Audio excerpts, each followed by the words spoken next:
నమస్తే, welcome to Telugu రాజ్యం. ప్రస్తుతం మనతో పాటు ఉన్నారు పొలిటికల్ అనలిస్ట్ దాసరి విజ్ఞాన్ గారు ఉన్నారు. నమస్తే.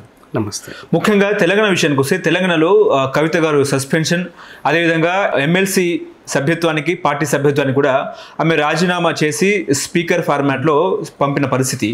ఓవరాల్గా ఈ ఇష్యూని ఎట్లా చూస్తారు? కవిత రాజీనామా అనేది ఏ పార్టీకి నష్టం, ఏ పార్టీకి లాభం? దీనివల్ల కాంగ్రెస్ ఏ రకంగా ప్రయోజనం పొందే అవకాశం ఉంది, బీజేపీ ఏ రకంగా ప్రయోజనం పొందే అవకాశం ఉంది అంటే ఏం చెప్తారు? ముఖ్యంగా బీఆర్ఎస్ రెండు వర్గాలుగా చీలిందా అంటే ఏం చెప్తారు? ఈవిడ రాజీనామా అనేది వాళ్ళ personal channel, personal news papers ఉన్నాయా, వాళ్ళకి లాభం, రాసుకోవడానికి, కాసేపు మాట్లాడుకోవడానికి. అంతకు మించి జనాలకు కానీ, దేశానికి కానీ, వేరే రాజకీయ పార్టీకి కానీ ఎవ్వరికి కూడా కనీసం ఇంత లాభం కూడా లేదు, అలా నష్టమూ లేదు సీరియస్గా చెప్పాలి అంటే. ఎందుకంటే అంత పట్టించుకోవాల్సిన అంశం కూడా కాదు. ఇక్కడ ఏమైంది, ఫస్ట్ టైం ఏంటంటే తెలంగాణ సెంటిమెంట్తో ఆ ఓయూ జేఏసీ వాళ్ళందరి సహాయంతో ఏదో అంటే ఒక పెద్ద దిక్కు కావాలి అనుకున్న టైంలో ఈయన కొంచెం స్ట్రాంగ్ ఉన్నాడు కదా అని గెలిపించారు.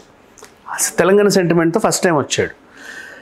నెక్స్ట్ అది కంటిన్యూషన్ చేసుకోవడానికి ఏం చేశాడు, ఎవడు మనోడు ఎవడు పగోడో తెలుసుకుందామని ఫోన్ ట్యాపింగ్లు ఇలాంటి అడ్డమైన పనులన్నీ చేశాడు. పోలీస్ వ్యవస్థనంతా కంట్రోల్లో పెట్టుకొని చేయాల్సిన దరిద్రాలన్నీ చేశాడు. ఇప్పుడు వేరే పార్టీ అధికారంలోకి వచ్చింది కాబట్టి ఈయన ఓడిపోయాడు కదా. ఇప్పుడు ఏంటి, అప్పుడు చేసిన అక్రమాలన్నీ కూడా ఇప్పుడు బయటపడుతున్నాయి. కాళేశ్వరం కావచ్చు, కాళేశ్వరం సిబిఐకి వెళ్ళింది. నెక్స్ట్ ఫోన్ ట్యాపింగ్, అందరూ జైల్లోనే ఉన్నారు. నెక్స్ట్ ఏ క్షణమైనా అరెస్ట్ చేయొచ్చు, పెద్ద విషయం కూడా కాదు. ఈ టైంలో ఎవడు మనోడు ఎవడు పగోడో తెలుసుకోవడానికి ఆప్షన్ లేదు, ఫోన్ ట్యాపింగ్ లేదు కదా. అందుకని చెప్పేసి మనమే ఒకరం విడిపోతే విషయం తెలుస్తుంది అని చెప్పి సపరేట్ అయిన క్యాండిడేట్ కవిత నెంబర్ 1. నెక్స్ట్ ఇప్పుడు ఏంట్లా ఉంటుంది, ఈమెకు సపరేట్ అయ్యింది అని నమ్మాలంటే, జనాలు నమ్మాలంటే ఆరోపణలు చేయాలి. అసలు హరీష్ రావే కాదు, ఆయన గిరీష్ రావు, ఆయన అది ఆయన ఇది, అసలు ఆయన రావే కాదు అని మాట్లాడొద్ది. నెక్స్ట్ మా అన్నయ్యని రాఖీ సెంటిమెంట్, రాఖీకి పిలిస్తే అసలు ఫోన్ ఎత్తలేదు, ఇసిరి కొట్టిండు, నా మొహం మీద నువ్వు రావద్దన్నాడు, ఏవేవో చెప్పేస్తూ ఉంటుంది.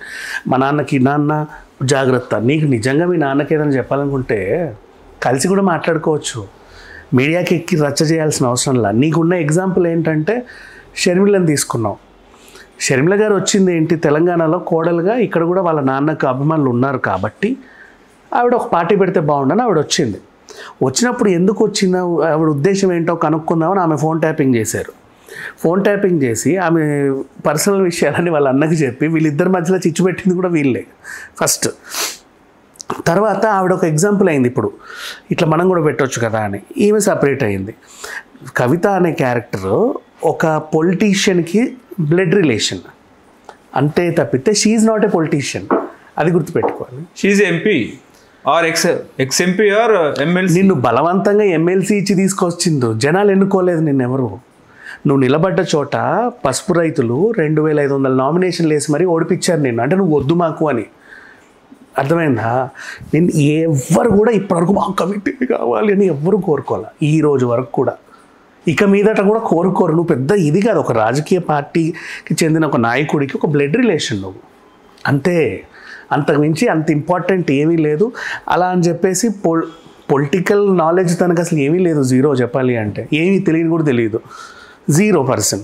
అలాంటి ఒక మనిషిని ఎవరు కావాలనుకోరు, అలానే వద్దని కూడా అనుకోరు, ఎందుకంటే అసలు పట్టించుకోరు కాబట్టి. ఫస్ట్ ఆఫ్ ఆల్ ఆమె తెలంగాణ ఉద్యమంలో క్రియాశీలక పాత్ర పోషించింది. ఆ తర్వాత చెప్పడానికి ఒక అంశం చెప్పు, క్రియాశీలక పాత్ర ఒక్కటే, 100 వద్దు, 10 వద్దు, 2 కూడా వద్దు, ఒకటే. పలానా చోట ఆవిడ చాలా ఇలా చేసింది, ఏమీ లేదు. రైలు రోకులో ధర్నాలు చేసింది, రాస్తారోకోలు చేసింది, అందరూ చేసింది. 4 రోజులు వచ్చిన షర్మిల గారు కూడా నిరుద్యోగుల కోసం మంగళవారం దీక్ష చేసింది, అది ఇంకా బాగా హైలైట్ అయింది. రైలు ముందు కూర్చున్నా, రోడ్డెక్కి కూర్చున్నా అంటే అందరూ కూర్చుంటారు, రోడ్డు మీద వంట వరపు చేసింది. అందరిలో అక్కడ ఉన్న మనుషులు ఎవరైతే ఉన్నారో అందులో ఈవిడ. ఎవరు ఈవిడ అంటే ఒక పొలిటీషియన్కి సంబంధించిన కూతురు, లేదా ఒక పొలిటీషియన్కి చెల్లెలు, ఇంతే. అంతకు మించి 0, ఏమీ లేదు ఈవిడ క్యారెక్టర్. ఆమెకు బీఆర్ఎస్ లో అన్యాయం జరిగింది కాబట్టి బయటకు వచ్చింది. చిచ్చి ఏం అన్యాయం జరిగిందా? అసలు నేను కావాలని ఎవడు కోరుకున్నాడు నీకు అన్యాయం చేయడానికి? తర్వాత నేను ఎవడు కోరుకున్నాడు? ఎవరు కోరుకోలే నిన్ను, ఎవ్వరు కూడా కోరుకోలే. అండ్ బలవంతంగా నెత్తిన పెట్టారు జనాల మీద, అదైతే తెలిసిందే. ఇప్పుడు ఇక్కడ విషయం ఏంటంటే వీళ్ళు ఫ్యామిలీ డ్రామా ఇది. నువ్వు సపరేట్ అయితే నువ్వు 4 విమర్శలు చేసావనుకో, ఎవడో ఒకడు వస్తాడు, అవునమ్మా నిజమే మీ నాన్న ఏం చేశాడో తెలుసా అని. ఓహో ఇట్లా ఉందా నీ మైండ్లో అని చెప్పి మళ్ళీ చెప్పుకుంటుంది, వీడు మనోడు కాదు పగోడు అని. నీకు ఇంతకుముందు ఫోన్ ట్యాపింగ్ చేతిలో ఉంది కాబట్టి ఈటల రాజేందర్ పైన వేటేసావు. ఇప్పుడు నీకు అంశం లేదు, ఎవరు నీ వల్ల ఎవరు అసలు కోవట్లో నీకు ఏమీ అర్థం కావట్లే. పార్టీలో మొత్తం గందరగోళంగా ఉంది. హరీష్ రావుని అనకొండతో ఎందుకు పోల్చింది? హరీష్ రావుని సంతోష్ రావుని ఎందుకు టార్గెట్ చేసి? అలా అంటేనే కదా ఈవిడ సపరేట్ అయిందని నువ్వు నేను నమ్మాలి. అందుకు టార్గెట్ చేసింది. నువ్వు మా నాన్నని బద్నాం చేశారు, పూర్తి స్థాయిలో మా నాన్న ఇమేజ్ని డామినేట్ చేశారు, మా నాన్నని రోడ్డు పాలు చేశారు అని చెప్పి కూడా మాట్లాడుతుంది కదా. మీ నాన్న ఏ రోడ్డు మీద పడలేదుగా, పడలా, ఏం అవ్వాలి. ఇట్లాంటి విమర్శలు చేస్తేనే నమ్ముతారు జనాలు. నమ్మి ఎవరెవరైతే బీఆర్ఎస్లో ఉన్న కోవట్లు ఉంటారో వాళ్ళందరూ బయటకు వచ్చి కవిత దగ్గర చేరుతారు. అప్పుడు వీళ్ళు ఏర్చుకోవాలి. ఇప్పటి నుంచే ఈ అంశం, ఎందుకంటే 4 ఏళ్ల నుంచే ఈ పని జరిగింది అనుకో, నెక్స్ట్ ఎలక్షన్స్కి వీళ్ళకి కొంచెం పనికి వస్తుందని ఈ రోజు నుంచి మొదలుపెట్టారు. మా నాన్న స్థాయి ఎక్కడ, రేవంత్ రెడ్డి స్థాయి ఎక్కడ? రేవంత్ రెడ్డి లాంటి నాయకులు ముఖ్యమంత్రి అయ్యి మా నాన్న మీద సిబిఐని పంపిస్తున్నారు అనేది తను చెప్తున్న వర్షన్. మీ నాన్న స్థాయి ఎక్కడ అంటే, మీ నాన్న స్థాయి అసలు ముఖ్యమంత్రి స్థాయే కాదు. ఎందుకంటే నన్ను గెలిపిస్తే ఒక దళితుడిని ముఖ్యమంత్రిని చేస్తా అని మాట ఇచ్చాడు. అవునా? యాక్చువల్గా దళితుడు ముఖ్యమంత్రి అవ్వాలి, ఆయన కాదు. ఆ మాట మార్చుకున్నాడు. నెక్స్ట్ రేవంత్ రెడ్డి ఆయనే ముఖ్యమంత్రి అవ్వాలనే పోటీ చేశాడు. నేను అయినా పర్లేదు, కాకుండా పర్లేదు అన్నాడు. అందరు కలిసి ఆయన ఎన్నుకున్నారు. ఈయన ఎన్నుకోబడ్డాడు, ఈయన మాట ఇచ్చి తప్పాడు. సో ఇక్కడ రేవంత్ రెడ్డి స్థాయే ఎక్కువ, ఆయనకు అసలు స్థాయే లేదు కదా. నిజంగా హరీష్ రావు కేసీఆర్ని వెన్నుపోటు పొడిచే అంశంగా భావించవచ్చా? అదేవిధంగా కాళేశ్వరంలో హరీష్ రావు కీలక పాత్ర పోషించాడా అంటే ఏం చెప్తారు? కాళేశ్వరం మొత్తం కర్త కర్మ క్రియ కేసీఆరే యాక్చువల్గా చెప్పాలి అంటే. మిగతా వాళ్ళకి తెలిస్తే కొంచెం షేర్ ఇవ్వాలి, తెలియకపోతే మొత్తం ఈయనే చూసుకోవాలి. దాంట్లో జరిగిన అక్రమాలన్నీ కూడా ఇప్పుడు సిబిఐ చేతికి వెళ్ళింది. రేపో ఎల్లుండో అరెస్ట్ అవుతాడు. అరెస్ట్ అయిన తర్వాత మొత్తం బీఆర్ఎస్ పార్టీ అతలాకుతలం అయిపోతుంది. ఈ టైంలో ఎలా అయితే జగన్ అరెస్ట్ చేస్తే షర్మిల మొత్తం నెట్టుకొచ్చిందో ఆ క్యారెక్టర్ ఈవిడ పోషించడానికి ఇప్పటి నుంచే ఇంజెక్ట్ చేశారు. సడన్గా ఇప్పుడు ఈయన జైలుకి వెళ్ళాడు అనుకో, ఇప్పుడు ఈమె దగ్గర ఉండి మొత్తం పార్టీని అంతా లీడ్ చేయాలి. కేటీఆర్ ఊరుకుంటాడా? ఏది, ఆయన కూడా అరెస్ట్ అవుతాడుగా. ఆయన ఎందుకు వదులుకుంటాడు? ఆయన కూడా అరెస్ట్ అవుతాడు, ఇద్దరు అరెస్ట్ అవుతారు. అప్పుడు హరీష్ రావు చేతిలో వెళ్తుంది పార్టీ. అప్పుడు హరీష్ రావు చేతిలోకి వెళ్తుంది పార్టీ అని అంటారు. హరీష్ రావు చేతికి ఒకవేళ పార్టీ వెళ్తే వీళ్ళ చేతుల్లో ఉండదు, ఫ్యామిలీ చేతుల్లో ఉండదు. కాబట్టి ఆ ఫ్యామిలీని ఎవరైతే ఆరాధిస్తారో వాళ్ళందరినీ కంట్రోల్లో పెట్టుకోవడానికి ఇప్పటి నుంచి ఆడుతున్న డ్రామా. ఓకే, జనాలందరూ కలిసి అయ్యో పాపం కవితకి ఇంత కష్టం వచ్చింది, ఏం రాలా కష్టం, ఏ ఇంట్లోనూ ఎవరు విడిపోరు, అందరూ బాగానే ఉంటారు. ఓకే, విజ్ఞాన్ గారు ఇప్పుడు ముఖ్యంగా దుబ్బాక ఉప ఎన్నిక వస్తే, ఆ దుబ్బాక ఉప ఎన్నిక విషయానికి వస్తే, దుబ్బాక ఉప ఎన్నికల్లో హరీష్ రావు వల్లనే పార్టీ ఓడిపోయింది అనేది నిన్న కవిత చెప్పిన సారాంశం. ముఖ్యంగా హరీష్ రావు తనకు తాను ప్రకటనలు ఇచ్చుకున్నారు, తనకు తాను మీడియాను కూడా ఎంకరేజ్ చేసుకున్నారు. ఒంటరిగా నేను ప్రచారం చేశాను అన్నట్టు కూడా పార్టీ తన భుజాల మీద ఎత్తుకున్నాడు అనేది ఒక డ్రామా వర్షన్గా క్రియేట్ చేశారు హరీష్ రావు. హరీష్ రావు మా నాన్నను వెండిపోటు పొడవడానికి ఉన్నారు. హరీష్ రావు 2009లో అప్పటి ఉమ్మడి ఆంధ్రప్రదేశ్ ముఖ్యమంత్రి రాజశేఖర్తో కూడా మంత్రాలు జరిపారు, 25 ఎమ్మెల్యేలను తీసుకొస్తా అన్నట్టు కూడా ఆయన మాట్లాడారని చెప్పేసి కూడా కవిత చెప్పింది. ఇదంతా నిజమేనా? అసలు తెలంగాణలో ఒక మంచి రాజకీయ నాయకుడు గురించి ఒక 10 మంది గురించి చెప్పుకుంటే ఖచ్చితంగా హరీష్ రావు గురించి చెప్పుకోవచ్చు. ఆయన జనాల చేత ఎన్నుకోబడి ఎప్పటి నుంచో రాజకీయాల్లో ఉండి ఈ రోజు వరకు ఉన్నాడు. ఆయన ఈ పార్టీలో ఉన్నా ఇంకో పార్టీలో ఉన్నా పార్టీకి ఈయన వల్ల ప్లస్సే తప్ప మైనస్ అనేది ఉండదు. సో కేసీఆర్ కూడా కొంచెం వెయిటేజ్ వచ్చిందంటే హరీష్ రావు ఉండడం వల్లే. నీకు అర్థమైందా? ఈయన వల్ల ఈయన కొరిగిందేం లేదు, ఈయన వల్ల పార్టీకి చాలా ఉంది. అయితే రేపో ఎల్లుండో అరెస్ట్ అయితే హరీష్ రావు పార్టీని లీడ్ చేస్తారు. అందరు అటు వెళ్ళిపోతే పార్టీ కూడా చేదాటిపోతుంది. ఇన్ కేసు ఒకవేళ మనసు మారితే ఆయనకే ఏదన్నా లీడ్ చేయాలనుకుంటే ఇంకో రకంగా అయిపోతుంది. మనకి బ్రతుకు తెరువు అనేది ఉండదు. కాబట్టి కవితని ప్రజెంట్ నువ్వు కొంచెం జరిగి ఉండు, ఈలోపు మనకి అన్నీ తెలుస్తాయి అన్న ప్లానింగ్ ఇది, అంతమించి ఏమీ లేదు. సంతోష్ రావు మీద కూడా కొన్ని ఆరోపణలు చేసింది. ఆయన గోళీలు ఇచ్చే వ్యక్తే కానీ తిమింగ్లాలు మింగినాడు. అదేంటి గ్రీన్ ఛానల్ ద్వారా, గ్రీన్ ఛాలెంజ్ ద్వారా హీరోలను చిరంజీవి లాంటి మెగాస్టార్లను రప్పించి తెర వెనుక ఎన్నో కుంభకోణాలు కూడా చేశాడు అనేది కూడా తన వర్షన్. నిజమేనా? 1 సెకండ్, గ్రీన్ ఛాలెంజ్ మంచికే కదా, మొక్కనాటమనేగా చెప్పింది. కుంభకోణం చేసినా చేయకపోయినా నువ్వు అట్లాంటి ఆరోపణ చేస్తేనే నీకు మైలేజ్ వస్తుంది. అండ్ సంతోష్ రావు అనే క్యారెక్టర్ మీద ఈవిడ హరీష్ రావుతో ఈక్వల్గా ఆరోపణలు చేసింది. ఆయనను ఎలివేట్ చేయడానికి ఇది. ఇది కూడా డ్రామా. ఆయన తిట్టలా, ఎలివేట్ చేసింది. ఇప్పుడు సంతోష్ రావు, హరీష్ రావు, సంతోష్ రావు ఎట్లా ఉంది చూడు సౌండింగ్. ఆ సౌండింగ్ కోసం ఆయన్ని లాగింది యాక్చువల్గా చెప్పాలి అంటే. రఘునందన్ రావు గెలవడం వెనుక ముఖ్య భూమిక పోషించింది హరీష్ రావు అనేది చర్చ. నిన్న కవిత గారు కూడా 100% హరీష్ రావుని నమ్ముతారు కాబట్టి గెలిపిస్తారు ఎవరినైనా. ఆయన రఘునందన్ రావు బీజేపీ క్యాండిడేట్ కదా, ఏ క్యాండిడేట్ అయినా సరే నేను చెప్తున్నా, ఆయన నమ్ముతాడు. ఆయన మాట ఇస్తే అంటే మంచికే చెప్పుంటాడులే అని అనుకుంటారు, తప్పేం లేదు. హుజరాబాద్ లో ఈటల రాజేందర్ వెనక చక్రం తిప్పింది హరీష్ రావు అని చెప్పింది కదా, తప్పేం లేదు. తప్పేం ఉంది, అక్కడ బీజేపీ క్యాండిడేట్ ఈటల రాజేందరే. అదే అక్కడ తప్పలేదు, ఇక్కడ తప్పలేదు. అది హరీష్ రావు పర్సనల్ ఒపీనియన్ అది. ఎందుకంటే మీరంతా చండాలంగా ఉన్నారు కాబట్టి ఆయన మీ నుంచి దూరం అవ్వాలనుకున్నాడు. తప్పేం చేశాడు మీకు తెలియలా? తప్పేం చేశాడు? హరీష్ రావు మరో షిండే పాత్ర పోషించే అవకాశం ఉందా? 100%. ఆయన ఒక పార్టీ పెట్టుకున్నా ఎంతో కాదనుకున్నా కొంచెం వెయిటేజ్ ఉంటుంది.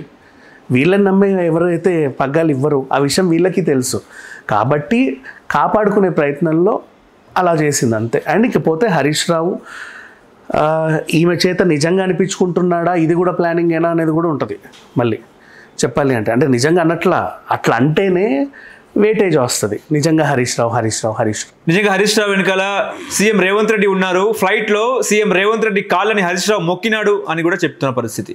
1 సెకండ్, మన చంద్రబాబు నాయుడు గారు అండ్ వైఎస్ఆర్ గారు ఉన్నప్పుడు అసెంబ్లీలో ఎంత ఘాటుగా విమర్శలు చేసుకున్నా సాయంత్రానికి టీలో ఇద్దరు కలిసి తాగేవారు. అవునా?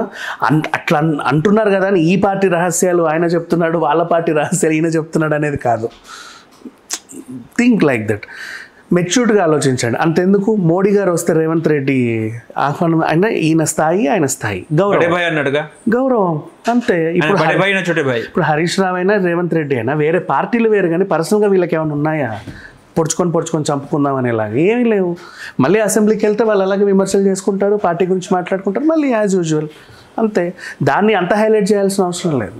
ఓకే, ఇప్పుడు కవిత వెనకాల సీఎం రేవంత్ రెడ్డి ఉన్నారని, హరీష్ రావు వెనకాల సీఎం రేవంత్ రెడ్డి ఉన్నారని, అయితే నిన్న సీఎం రేవంత్ రెడ్డి కూడా క్లారిటీ ఇచ్చారు, మీకు కూడా మాకెందుకు రాబోయే అన్నట్టు కూడా. అదే కదా చెప్పేది, వీళ్ళ వెనక కానీ వాళ్ళ వెనక కానీ ఎవరు ఉండరు, కవిత వెనకాల ఎవరు ఉండాలని కూడా అనుకోరు ఫస్ట్ ఆఫ్ ఆల్. అది మ్యాటర్. నిజంగా కవిత ఎవరి వదిలిన బాణం అంటారు? అదే చిచ్చి, అసలు అంత ఇంపార్టెన్స్ కూడా ఇవ్వాలి. కేసీఆర్ వదిలిన బాణమా, మోడీ వదిలిన బాణమా, అమిత్ షా వదిలిన బాణమా, లేకపోతే సీఎం రేవంత్ రెడ్డి వదిలిన బాణమా? నువ్వు చెప్పిన 4 క్యారెక్టర్స్ కూడా పొలిటీషియన్స్. వీళ్ళంతా ఏ పొలిటీషియన్ ఇలాంటి వాళ్ళని బాణంగా కూడా వాడుకోరు, ఎందుకంటే వాళ్ళకి జీరో నాలెడ్జ్ కాబట్టి. ఈమె ఏదో ఆమె వచ్చింది అంతే, అంతమించి ఏమీ లేదు. అంత ఇంపార్టెన్స్ ఇవ్వాల్సిన అవసరం లేదు. ఈమె పార్టీలో ఉన్నా ఒరిగేదేం లేదు, అక్కడ నుంచి పోయినా కూడా ఊడేదేమీ లేదు. ఆ బాణం ఎవరిని గురి చేసే అవకాశం? చిచ్చి, ఆ గురి కూడా వేస్ట్ మా. అంత మాట్లాడుకు అంత ఇంపార్టెన్స్ ఇవ్వాల్సిన అవసరం లేదు ఈవిడికి. ఓకే, అంత అవసరం ఈవిడ వల్ల రాజకీయాల్లో చక్రం తిప్పే అంత సీన్ కూడా ఏమవ్వదు. తెలంగాణలో కవిత కొత్త పార్టీ పెట్టే అవకాశం ఉందా? ఆ పార్టీ పేరు బహుజన రాష్ట్ర సమితి అన్నట్టు కూడా మాట్లాడుతున్నారు. పెట్టుకో, ఒకటి కాకపోతే 33 జిల్లాలకి జిల్లాకు పార్టీ కూడా పెట్టుకో, నీ ఇష్టం. డబ్బులు ఉన్నాడు ఎవరైనా ఎన్నైనా పెట్టుకోవచ్చు, ఎవరు వద్దనరు. కాకపోతే నువ్వు నీకున్న వెయిటేజ్ చూసుకో ఫస్ట్. ఒక పొలిటీషియన్కి సంబంధించిన బ్లడ్ రిలేషన్ వే తప్ప you are not a politician. అది గుర్తుపెట్టుకుంటే బెటర్. ఆమె బీసీల గురించి కూడా ధర్నాలు చేసింది, బీసీ ఉద్యమం మీద ఢిల్లీ జంతర్ మంతర్ వద్ద కూడా ధర్నా చేసింది, దీక్ష చేసింది. అంటే బీసీల ఓట్ బ్యాంక్ చీల్చేందుకే ఆమె బయటకు వచ్చినట్ట అంటే ఏం చెప్తారు? బీసీల గురించి, బీసీల రిజర్వేషన్ గురించి ఇప్పుడు చాలా పెద్ద మంచి చర్చ నడుస్తూ ఉంది. వాడుకునే ప్రయత్నం చేసింది అంతే, వాడుకునే ప్రయత్నం. అది అంతకుమించి ఈవిడ వల్ల బీసీలకు ఒరిగేది కూడా ఏమి ఉండదు. కేసీఆర్ బాణము కవిత భుజం మీద పెట్టి రేవంత్ రెడ్డి మీద గురి చేసినాడా? అసలు చాలా పెద్దగా ఆలోచిస్తున్నావు నువ్వు. అంత పట్టించుకోవాల్సిన అవసరమే లేదు. జీరో ఇక్కడ ఈవిడకున్న ఇంపార్టెన్స్. ఒక జీరోని తీసుకొచ్చి మీరు హీరోలా మాట్లాడుతున్నారు, అంత అవసరం లేదు. ఈవిడ్ని ఎవరు వదలాల్సిన అవసరం లేదు, ఇంకొకరిని గురి చేయాల్సిన అవసరం కూడా లేదు, అంత ఇంపార్టెన్స్ ఇవ్వాల్సిన అవసరం కూడా లేదు. అది ఆవిడకి కూడా తెలుసు. కవిత కాంగ్రెస్ పార్టీలోకి వెళ్ళే అవకాశం ఉందా?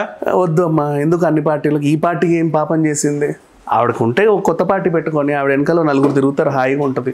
హోంమంత్రి పదవి ఇస్తారని కూడా చర్చ నడిచిందంట ఢిల్లీలో. రాహుల్ గాంధీ వద్దన్నారంట ఢిల్లీలో.